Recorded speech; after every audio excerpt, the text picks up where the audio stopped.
Hey guys, just to let you know that YouTube did not flag my video. I took it down because of sound issues, the interview with Mikhail, but it should be up hopefully soon. I'm either going to try and fix it or just redo the whole interview. So anyway, I've been wanting to make a video about Black Panther for a long time, for a few weeks, but I actually wanted to see the movie because I noticed there are a lot of people that have very strong opinions about the movie, but they didn't see the movie and they were making videos about it. So for me, I had a strong opinion before I saw the movie as well. But I wanted to actually see the movie so I can talk about the politics surrounding the movie and the movie itself. So backing up a few years ago, I went to see 12 Years a Slave with one of my best friends. And like, we hadn't seen a movie in a while. He's like, what do you want to do? I was like, I want to see 12 Years a Slave because I like Steve McQueen, the director. I think he's really edgy and I want to see what his perspective is on this movie. And then when we left that movie just feeling like raw and broken inside, like something like ripped our guts out. And he looked at me, he's like, why did you make me see this movie? And I was just like, well, because I don't know, it was a black movie with black people in it. And I thought I should go see it, and I wanted to, and it looked good, you know, like, but then it was like, you know what, too, even before he said that, in my mind I had, you know, I'm like, I'm not watching slave movies anymore. I'm not watching any of these types of movies anymore. I'm not even watching like Holocaust movies, because you know every year there's a fucking movie about the Holocaust to remind people how horrible it was. And it was, like, I'm not making fun of, you know, people that went through slavery or the Holocaust, but I think there has to be a certain point in time where you just have to get out that victim mentality and just stop, like, you know, supporting certain movies that make you feel gloom and doom, you know, whether it's about, you know, I don't know. So after that, I was like, you know what, I'm only going to see, me personally, I was like, I'm only going to see movies that have, you know, either an interesting take with black people in it or something edgy, something interesting, but like no more slave movies. I'm fucking done with slave movies. So then Get Out came out. It was still political and talked about race, and it was really good. I really, really like Get Out. I like Get Out. I was surprised by Get Out. And then I saw the trailer for Black Panther. I'm like, okay, I'm going to go support this movie. It looks really good. And then all the politics started around Black Panther, and of course, people had a strong opinion about that movie either way before it even came out. So I'm like, well, I actually want to see the movie myself and give my own opinion on it. So I was a theater major. I had to do writing and acting and stuff and screenwriting and playwriting and play reading and all this stuff. So when I look at movies, I'm really critical from an artistic point of view, from an artistic standpoint. And I was looking at, you know, I felt the storyline. Okay, first of all, it was really good. Positives, criticism, Sandra. Positive. It was really good to see a movie with a predominantly black class that was positive, that portrayed black people in a positive light. It was aesthetically very beautiful. And it was really good. I know there might go be black people communists. It was really interesting to see a movie where there were like kind of brown-skinned people.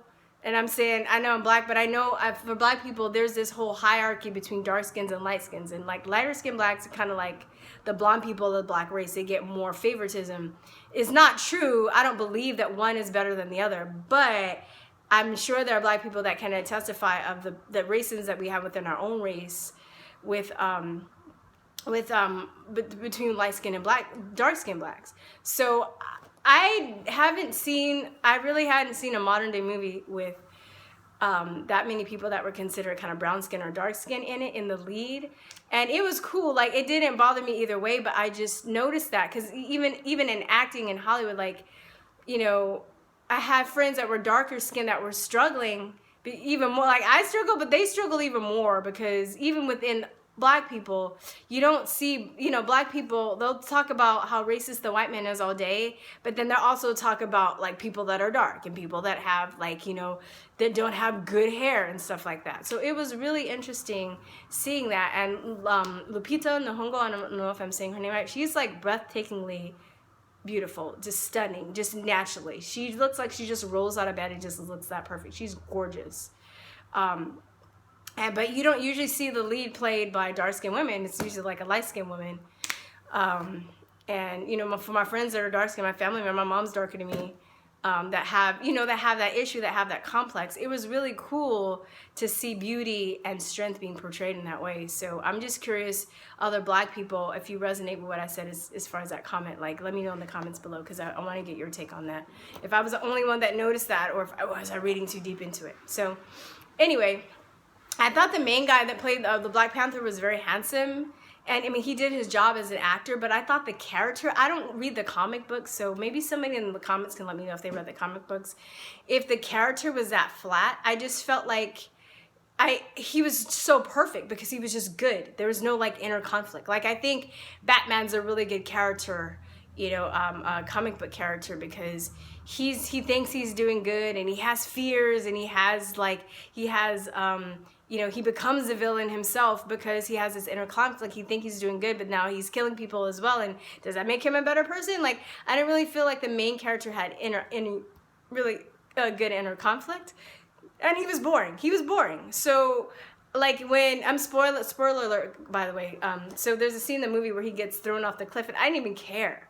Like, I was like, oh well, like, he should have fought harder. Too bad, kick him. Like, I wasn't even like. I was like, oh well, like, I thought his sister, I loved his sister. His sister was the best, and actually the best character, the character that I connected to the most. And there was a scene with a villain. I thought the villain was going to kill her, and I was like, my heart jumped. I was like, no, don't kill her. She's awesome. Like the scientist and everything. I thought it was really cool. So I don't know. I hope they do sequels. And maybe this is just the setup for the movie. I would like to see some sequels, and I'm sure there's going to be sequels since it made so much money so far. I want to see more character development for these characters, because I really feel like I didn't connect to them. I connected to the cousin. I thought it was really nice when he like stabbed him and he brought him out to see the sunset, and I thought the message in the end was good about togetherness and trying to clean up the community and stuff, and trying to empower the Black community. I really like that message. But like I said, I want to see more character development, and maybe because this was a setup movie, they'll have more of that in the sequel. And if not, I'll be mad. So as far as the politics, people were trying to guilt trip people into going to see the movie. Look, the thing is, Black people want people that are other than Black to respect them. You can't be guilt tripping people into doing stuff. You just have to have, if the movie was good on its own, it had good production value, it had good acting, directing, the storyline was great, the characters are wonderful, everybody, then you can't, if it had all that going for it, and it just happened to be a Black class, and I think it would get more respect, as opposed to go see this Black movie or you're racist. Because I know a lot of people too that were turned off by going to see Black Panther because of all the politics guilt tripping people into seeing it. Maybe the PR company knew what they were doing, because they knew it's made a lot of money, and like I said, it was an okay movie. But I am gonna, if it comes out with a sequel, I'm gonna go see it, because I want to support more positive movies like that. Now, people are also complaining and saying that, they should give a percentage to the profits of people that, to the Black community. I'm like, okay, first of all, I don't know if you understand how a movie works. So when you make a movie, you employ a lot of people, directors, actors, caterers, people in costuming. So it's not just necessarily, the crew, but they're supplies for the movies, like painters and set designers and all these people that you employ. They need to get paid first, right? The producers that put up the money to pay all these people, they need to get their money back. And then, they did all the work. So even though their cast was just predominantly Black, I mean, it's really their profit on their movie. If you want to make profit, if you want money from a movie to go back to the Black community, then whoever was saying that should make their own movie and then donate a portion of the proceeds to Black people. Because, we're not going to get anywhere. We're not going to, get to the level I think that we should, as far as seeing more positive role models or more positive characters in in Black movies until we start creating stuff for ourselves. And my dad, who's Black, has been saying this for years. And I think it's also this obsession with trying to like change characters who are traditionally white in movies and make them other people of color. It's just weird. Like I was into that for a while. I remember one Halloween, just to like be edgy, I'd like dress up. I'm the Black Wilma Flintstone. I'm this, like, I would do stuff like that, which is fine. I don't believe in like cultural appropriation and all that stuff. But I think it's just a little hard when people are used to seeing like, I don't know, an archetypical character like Superman, for instance. If Superman were like Black or Chinese or a woman, it would just be weird because we're so like, Superman's a white boy with, it would even be weird to see like a blonde Superman because we're so used to that image of like the dark-haired, blue-eyed guy, you know? So I think that what needs to happen in order for us to see the progression in these types of movies that needs to happen is people need to learn how to create characters from certain archetypes, because all these characters that are famous and stuff, they're all archetypical characters, and then within those archetypes they have, you know, different personalities and stuff, and you can go a little deeper and start developing the character through there. So I think that like these I think, you know, this needs to happen.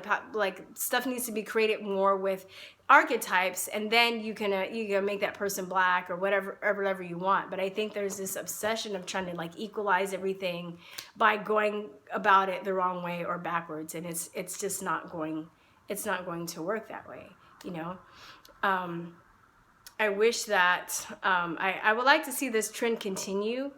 But I hope it's not in a way that's guilt tripping people, because then people like are gonna hate you. They're gonna have resentment for you. You know, why can't it just be a movie that happens to be that's a good movie that everyone in all parts of the world can relate to, that just happens to have an all Black cast. Not like it's just a Black movie. It's a movie that happened to have an all Black cast, because there are lots of movies with white people out there that everybody can relate to, but they just happen to be white. And most likely the people that wrote those movies, maybe they just, you know, they had their friends involved. And, you know, Hollywood is very cliquish, which is understandable because people want to hire who they know. So if they have friends that are on the same level as them and that they work greatly together, they just happen to be white, it's kind of weird when you just like have to or you're forced to throw like a token person in there just so people aren't offended. You know, and then usually that character ends up being really just stereotypical and dry, because they're just like, all right, well, you know, I have to put this Black person in. I don't know, it's just really weird. Just like in Ghostbusters, like I felt, Miley Yiannopoulos said that about Leslie, I forgot her name.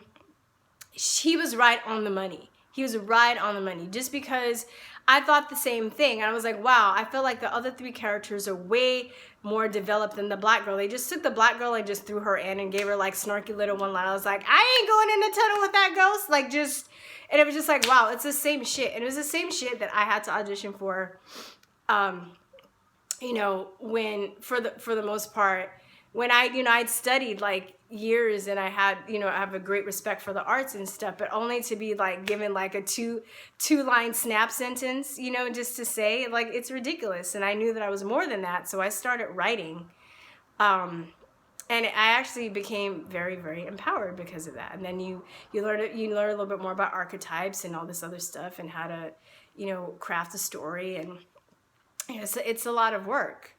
But I think we would get more fulfillment as a race if we really delved into that stuff and not just let people like kind of categorize us and put us in boxes.